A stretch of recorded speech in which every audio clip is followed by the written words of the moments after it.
गोपालगंज में एक शादी समारोह में लॉकडाउन की धज्जियां उड़ाई गई। शादी में लोग ताबड़तोड़ फायरिंग कर रहे थे। इतना ही नहीं, दूल्हा भी राइफल से फायरिंग करते हुए नजर आया, जबकि उस वक्त मंच पर कई लोग मौजूद थे जिन्होंने मास्क भी नहीं पहना हुआ था। कोरोना में शादी समारोह में ज्यादा लोगों के शामिल होने पर रोक है और इसके बावजूद लोगों की भीड़ शादी में दिखाई दी, जिसमें से कई लोग बंदूक और राइफल से फायरिंग करते नजर आए। 48 31 किसी भी शुभ अवसर पर 48 31 किसी भी शुभ अवसर पर 48 31 किसी भी शुभ अवसर पर।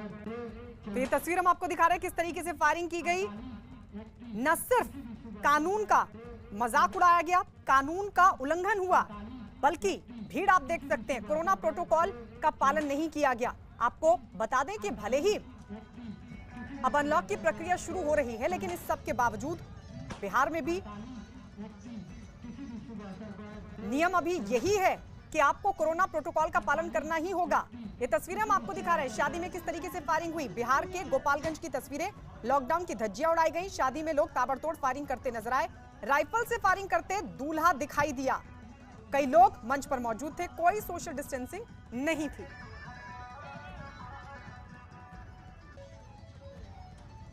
और इस वक्त हमारे साथ चंद्रमोहन जुड़ गए हैं फोन लाइन पर। चंद्रमोहन, ये कानून की धज्जियां उड़ाने के साथ साथ कोरोना प्रोटोकॉल का भी पालन नहीं हुआ, ये हुआ कैसे? क्योंकि अभी बिहार में तो लॉकडाउन लगा हुआ है। बिल्कुल, देखिए, गोपालगंज के जादवपुर से सटा हुआ बाबू बिशनपुर गांव है, वहीं पर एक शादी समारोह की यह तस्वीर है, जहां पर तस्वीरों में भी साफ तौर पर देख सकते हैं कि किस तरह से जो वहां पर लोग मौजूद हैं वो फायरिंग कर रहे हैं और साथ ही जो दूल्हा बैठा हुआ है वो खुद फायरिंग कर रहा है। और इस वीडियो के सामने आने के बाद जो गोपालगंज के एसपी हैं उन्होंने जांच का आदेश दिया है और साफ तौर पर यह कहा गया है कि बिहार में लॉकडाउन है, अनलॉक की प्रक्रिया शुरू हुई है, कुछ चीजों में छूट दी गई है, लेकिन इस तरह से शादी समारोह में बिहार में 20 से ज्यादा लोग नहीं जा सकते हैं। तो ऐसे में यहाँ पर सैकड़ों लोग कैसे पहुंचे और यहाँ पर कोरोना प्रोटोकॉल का भी उल्लंघन किया गया। तो इस पूरे मामले की जांच चल रही है और जांच के बाद कार्रवाई की बात की जा रही है। और जैसा कि तस्वीरों में भी साफ तौर पर दिख रहा है कि यहाँ पर गाने बज रहे हैं, जो लोग हैं वहाँ पर डांस कर रहे हैं और फायरिंग किया जा रहा है। तो ये भी जांच की जा रही है कि आखिर ये हथियार यहाँ पर कैसे लाए गए, क्या ये वैध हथियार है या अवैध हथियार है। और साफ तौर पर प्रशासन की तरफ से यह कहा जा रहा है कि इस पूरे मामले की जांच के बाद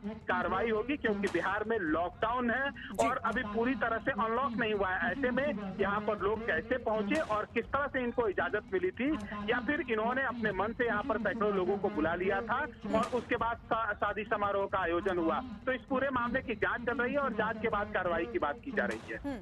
चंद्रमोहन, लेकिन एक बड़ा सवाल खड़ा होता है कि अगर धीरे धीरे अनलॉक करना है बिहार को, तो कहीं ना कहीं प्रशासन को मुस्तैदी दिखानी होगी।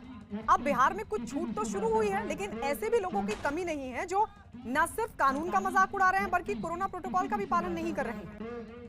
बिल्कुल, और उसी की यह तस्वीर है जहां पर शादी समारोह में सैकड़ों लोग एक साथ पहुंच गए और उसके बाद वहां पर फायरिंग किया गया और दूल्हा भी फायरिंग कर रहा है। लेकिन प्रशासन की तरफ से साफ तौर पर यह कहा जा रहा है कि किसी भी समारोह में 20 से ज्यादा लोगों को एक साथ आने की इजाजत नहीं है और खासकर शादी समारोह में अगर जाना है तो उसमें जिला प्रशासन के इजाजत के बावजूद आप नहीं जा सकते हैं। ऐसे में आप इस यहाँ पर सैकड़ों की संख्या में लोग कैसे पहुंचे और क्या इस शादी के लिए परमिशन लिया गया था या नहीं लिया गया था, इस पूरे मामले की भी जांच चल रही है। बिहार में कुछ अनलॉक तो जरूर हुआ है, लेकिन उसका भी वक्त सीमित किया गया है कि कब तक खुली रहेंगी और ऑड इवेंट की तरह इस पूरी तरीके से लागू किया गया है कि 3 दिन दुकानें किसी और चीज की खुलेंगी और 3 दिन दुकानें किसी और चीज की खुलेंगी। ऐसे में शादी समारोह में एक साथ सैकड़ों लोगों को आने की इजाजत नहीं है, इसलिए इस वीडियो के सामने आने के बाद पूरे मामले की जांच चल रही है और पूरे मामले की जांच होगी। लेकिन ये जो बाद की कार्रवाई वाली पॉलिसी है, प्रशासन को उसको चेंज करना होगा चंद्रमोहन, क्योंकि बिहार में भी हालात बिगड़े थे। वो बात अलग है, अब धीरे धीरे चीजों को अनलॉक किया जा रहा है, लेकिन ये बात लोगों को भी समझनी होगी कि अगर आगे भी छूट चाहिए तो फिर संभल कर चलना होगा, क्योंकि कोरोना प्रोटोकॉल का पालन तो करना ही होगा। और देखिए, यहाँ पर दो चीजों का उल्लंघन हुआ है। एक तरफ हर्ष फायरिंग की गई, जबकि हर्ष फायरिंग को लेकर सख्ती है। इसके बावजूद भी ये देखिए तस्वीर हम आपको दिखा रहे हैं किस तरीके से दूल्हा भी फायरिंग करता हुआ नजर आया, तो वहीं इस समारोह में मौजूद कुछ लोग भी फायरिंग करते हुए दिखाई दिए। तो वहीं कोरोना प्रोटोकॉल का भी पालन नहीं किया गया। सैकड़ों लोग इस समारोह में मौजूद थे और जमकर उन्होंने कोरोना प्रोटोकॉल की धज्जियां उड़ाई। तो ये दो तस्वीरें हम आपको दिखा रहे हैं। शादी में फायरिंग, दूल्हे ने भी इस बीच हर्ष फायरिंग की। भीड़ के बीच देखिए किस तरीके से ये तमाम लोग हर्ष फायरिंग करते हुए नजर आए और वहीं इन्होंने कोरोना नियम का भी जमकर मखौल उड़ाया। चंद्रमोहन हमारे सहयोगी लगातार बने हुए, लेकिन ये बाद में कार्रवाई की पॉलिसी को चेंज करना होगा प्रशासन की तरफ से, क्योंकि बड़ी मुश्किल से बिहार में भी हालात काबू में आए। चंद्रमोहन, बिल्कुल, जब देखिए हालात बिहार में बिगड़े थे तो 15,000 से ज्यादा प्रतिदिन कोरोना पॉजिटिव लोग मिल रहे थे और यही वजह है कि उस पर लगाम लगाने के लिए, उस पर काबू पाने के लिए राज्य सरकार की ओर से लॉकडाउन किया गया, जिसमें शुरू दौर में पूरी तरीके से लॉकडाउन था और चौक चौराहों पर पुलिस के जवान और जो अधिकारी हैं वो तैनात थे। रोको टोको अभियान के तहत किसी को घर से निकलने की इजाजत नहीं थी और जो लोग भी निकल रहे थे वो बिना परमिशन के बाहर नहीं निकल रहे थे। ऐसे में लोगों को, आपको और हमको और आम लोगों को भी यह समझना होगा कि अगर अनलॉक की तरफ बढ़ना है और कोरोना पर काबू पाना है तो इस तरह के आयोजन से उनको जरूर परहेज करना होगा। ऐसे में प्रशासन इस पूरे मामले को देख रहा है। हाँ, ये जरूर हुई है गलती प्रशासन की ओर से कि यहाँ पर सैकड़ों लोग पहुंचे और प्रशासन को क्या सूचना नहीं मिली कि उस समय कार्रवाई की जा सकती थी, या फिर जब यहाँ पे शादी समारोह का आयोजन किया जा रहा था उस समय अगर पुलिस चाहती, प्रशासन चाहती तो शायद रोक लगाया जा सकता था। इतने लोग एक साथ एक संख्या में नहीं पहुंच सकते, एक बार नहीं पहुंच सकते। तो प्रशासन की कहीं ना कहीं गलती जरूर हुई है, लेकिन अभी साफ तौर से यह कहा जा रहा है कि ये वीडियो आया है, उसके बाद से पूरे मामले की जांच हो रही है और उनको पहले जानकारी नहीं चल पाया था। अगर उनको पहले जानकारी मिली होती तो शायद इतने संख्या में लोग यहाँ पर नहीं पहुंचे थे और साथ ही कोरोना नियम का जो गाइडलाइन है उसकी भी धज्जियां उड़ाई गई है और हथियार की भी जांच हो रही है कि जो हथियार यहाँ पर पहुंचा था किस तरह से और कैसे पहुंचा। तो पूरे मामले की जांच हो रही है और जांच के बाद कार्रवाई की बात हो रही है। लेकिन ये बिल्कुल चंद्रमोहन, आप हमारे साथ बने रहिए और इसीलिए मैंने ये कहा कि ये जो बाद में कार्रवाई करने वाली पॉलिसी है इसको चेंज करना होगा। एक बार फिर से ये दो तस्वीरें देखिए। मसला सिर्फ इतना नहीं है कि समारोह में लोग इकट्ठा हुए, मसला दरअसल ये भी है कि कानून का जमकर मखौल उड़ाया, हर्ष फायरिंग भी हुई, कोरोना नियमों का पालन नहीं किया गया और उससे भी ज्यादा गंभीर बात ये है कि भले ही बिहार में अब अनलॉक की प्रक्रिया शुरू हुई है, लेकिन सोचिए अगर एक भी संक्रमित व्यक्ति इस समारोह में पहुंच जाता है तो फिर ये तमाम लोग जहां जहां पहुंचेंगे वहां पर संक्रमण फैलाएंगे। यानी अब मुश्किल से कंट्रोल में हालात आए हैं और उसके बाद एक बार फिर से ना बिगड़ जाएं उसकी आशंका भी बनी हुई है। ऐसे में न सिर्फ लोगों को समझना होगा बल्कि समझना होगा जनता को भी, लोगों को भी समझना होगा, साथ ही प्रशासन को भी समझना होगा। ये दो तस्वीरें हम आपको दिखा रहे हैं। सवाल ये खड़ा होता है कैसे कोरोना हारेगा अगर इसी तरीके से नियमों की धज्जियां उड़ाई जाती रहेंगी। किसी भी शुभ अवसर पर 48 31 किसी भी शुभ अवसर पर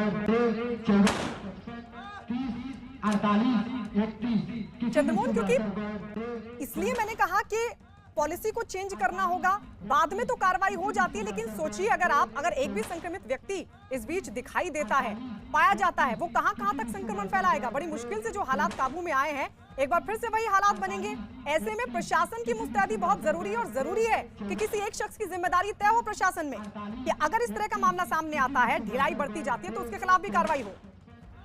इस बात से इनकार नहीं किया जा सकता है कि जो भी यहाँ पर लोग पहुंचे हैं शादी समारोह में, अगर कोई एक भी व्यक्ति यहाँ पर संक्रमित अगर निकलता है तो यह जरूर है कि उससे जितने लोग संपर्क में आए होंगे वो संक्रमित हो सकते हैं। और ऐसे में प्रशासन की तरफ से ये जरूर कहा जा रहा है कि इस पूरे मामले की जांच हो रही है, लेकिन अगर या पहले उनको सूचना मिल गई रहती या प्रशासन के लोग अगर मुस्तैद रहते तो शायद इतनी संख्या में, सैकड़ों की संख्या में लोग एक बारात में नहीं पहुंचते और इस तरह से हर्ष फायरिंग वहां पर देखने को नहीं मिलती।